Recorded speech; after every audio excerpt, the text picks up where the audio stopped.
আসসালামু আলাইকুম এভরিওয়ান, আমি তোমাদের সকলের প্রিয় পিকু। আজকে দিনটি খুবই গুরুত্বপূর্ণ, কারণ আজকেই হলো 16 ডিসেম্বর। 16 ডিসেম্বরকে বলা হয় বিজয় দিবস।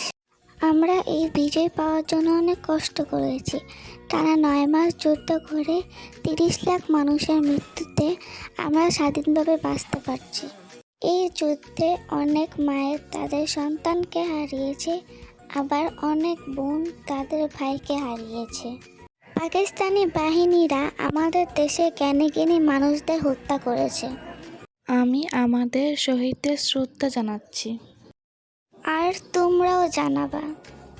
আজকের ভিডিওটা এইটুকুই। তোমাদের সবাইকে বিজয় দিবসের শুভেচ্ছা। তোমরা সবাই ভালো থেকো।